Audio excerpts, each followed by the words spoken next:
পৃথিবীর শ্রেষ্ঠ মুফতি, পৃথিবীর শ্রেষ্ঠ মুফাসসির, পৃথিবীর শ্রেষ্ঠ আলেম, তার মধ্যে যদি আমার নবীর প্রেম না থাকে, আমার নবীর আহলে বায়তের প্রতি মহব্বত না থাকে, আমার নবীর আহলে বায়তের প্রতি ভালোবাসা না থাকে, সে পৃথিবীর শ্রেষ্ঠ আলেম হতে পারে, পৃথিবীর শ্রেষ্ঠ মুহাদ্দিস হতে পারে, শ্রেষ্ঠ মুজাদ্দিদ হতে পারে, যদি নবীর প্রতি প্রেম না থাকে, নবীর প্রতি ভালোবাসা না থাকে, আমরা তাকে আমাদের পায়ের জুতার সুতলা মনে করি।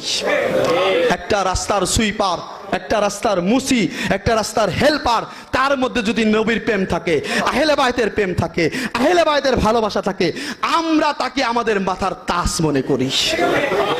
এই জন্য যত বড় বক্তায় আসুক, যত বড় মুফাসসির আসুক, মনে রাখবেন কারবালার জমিনে ইমাম হুসাইনকে যারা কতল করেছিল, ইমাম হুসাইনকে যারা শহীদ করেছিল, তাদের মধ্যে 350 মুফতি ছিল, 700-র উপরে কোরআনের হাফেজ ছিল।